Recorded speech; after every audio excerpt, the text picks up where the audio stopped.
Halo saudara, apa kabar Anda hari ini? Kami kembali menghadirkan sejumlah informasi teraktual, tajam, dan juga terpercaya. Saudara, bersama saya, Imam Fawaid. Selama 60 menit ke depan saudara, tim redaksi telah menyiapkan sejumlah informasi dan berikut diantaranya. Tim Densus 88 geledah rumah terduga teroris. Serang polisi pakai parang, 2 dari 3 pelaku curat ditembak. Hafiza dapat hadiah menunaikan ibadah haji gratis.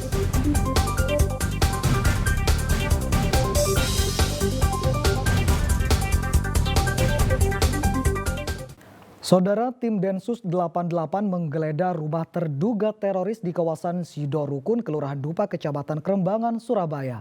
Usai digeledah, rumah yang masih ditempati orang tua terduga teroris tersebut sepi dan tertutup rapat. Tim Densus 88 menggeledah sebuah rumah terduga teroris di kawasan Dupak Rukun, Kelurahan Dupak, Kecamatan Kerembangan, Surabaya, Rabu siang. Penggeledahan dilakukan menyusul ditangkapnya YR, 48 tahun. Dari informasi penangkapan yang dilakukan di sekitar Malang itu, rumah yang digeledah merupakan kediaman kedua orang tua YR, istri, serta 2 anaknya. Menurut Gandhi Setio Purnomo, Wakil Ketua RW 1 Kelurahan Dupak, setelah menggeledah rumah, petugas Densus 88 membawa kardus yang berisi sejumlah buku. Di mata tetangganya, YR terkenal tertutup dan jarang bersosialisasi. Selain itu, YR juga jarang pulang sehingga tak banyak yang mengenalnya. Sosok yang dicurigai itu siapa, Pak, namanya? Anaknya? Kalau anaknya sih enggak, cuma memang yang dianukan saya tahu langsung ya kemungkinan juga Yudo Ratmiko itu. Itu sudah berkeluarga?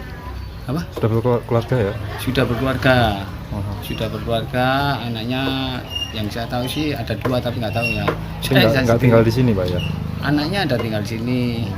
Ada tinggal di sini. Pak, pernah nggak ada mungkin sesuatu yang mencurigakan atau apa gitu, Pak? Mungkin kalau itu. masalah mencurigakannya sih memang ya, orangnya cuek ya. Jadi orangnya itu juga tertutup.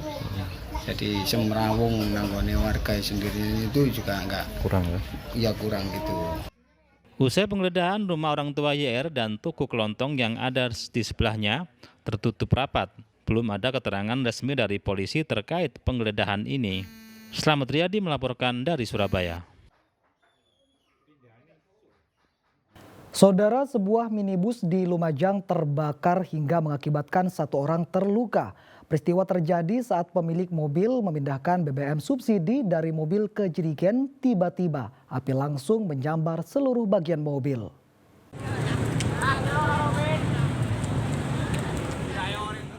Api dengan cepat melalap seluruh bagian mobil Hendri Irawan, warga desa Ranu Pakis, Kecamatan Kelaka, Lumajang.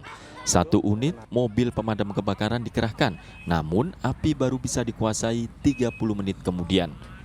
Kejadian ini bermula saat Hendri Irawan, pemilik mobil, mengisi BBM subsidi jenis Pertalite di SPBU Desa Curapetung, Kecamatan Kedung Jajang.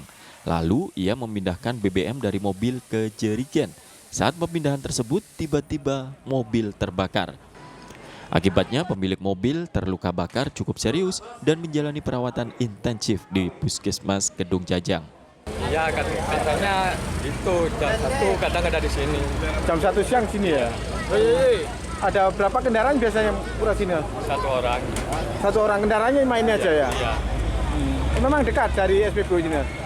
Dekat. Dekat ya? Terus tadi saat terbakar ada berapa orang dalam mobilnya? Kurang tahu saya. Kurang tahu. Pemindahan BBN Pertalite kemudian dipindah ke jerigen, informasinya demikian. Memang sering dilakukan oleh pemilik mobil ini? Kalau masalah sering dilakukannya masih dalam penyelidikan. Ada korban kan? Korban sementara kaki ke bawah. Informasi awal dari Puskesmas mau dirujuk ke rumah sakit. Ada berapa korban? 1 orang. Polisi yang datang ke lokasi menyita barang bukti berupa jerigen, BBM, dan menggali kesaksian warga. Nur Salim melaporkan dari Lumajang. Saudara, seorang nelayan Banyuwangi ditemukan tewas mengambang di tengah laut. Korban 3 hari hilang usai kapalnya dihantam ombak saat hendak menepi ke pantai.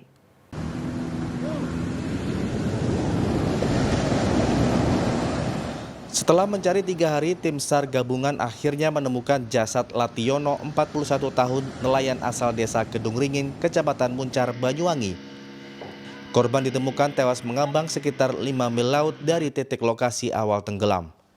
Setelah dievakuasi ke darat, jenazah langsung dievakuasi ke rumah duka.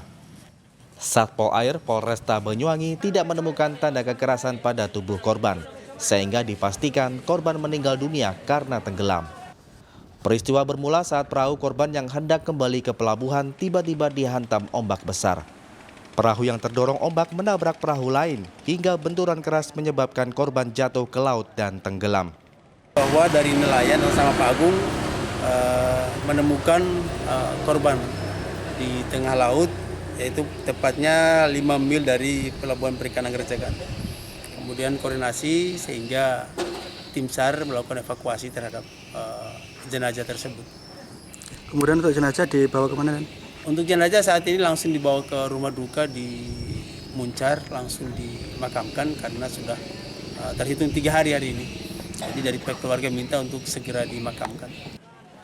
Jenazah korban langsung disemayamkan ke rumah duka untuk dimakamkan karena keluarga tidak menghendaki autopsi. Satpol Air mengimbau seluruh nelayan waspada saat mencari ikan sebab saat ini cuaca buruk. Taufik Ferdiansah melaporkan dari Banyuwangi.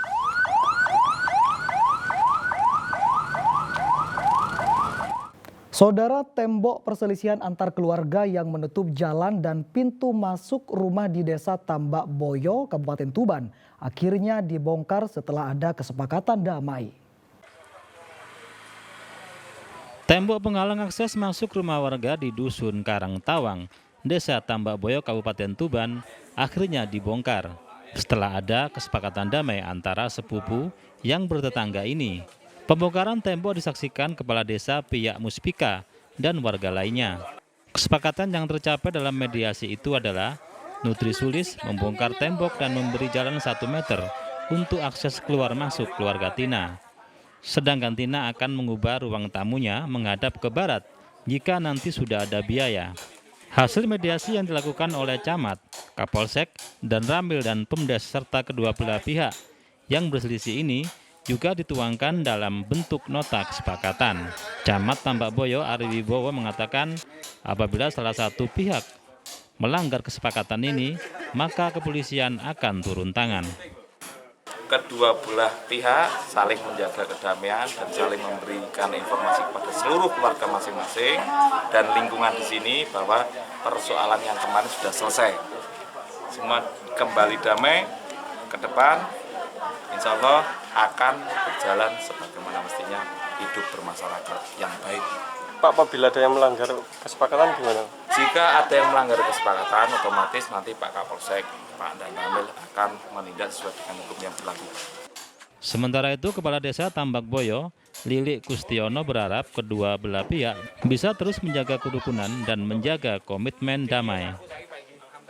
Bahwasannya kalau pihak kedua sudah mendirikan bangunan menghadap ke barat dengan dinding sebelah selatan tertutup total, dengan otomatis kewajiban pihak pertama akan merobohkan pagar dinding di sebelah selatan rumah pihak kedua.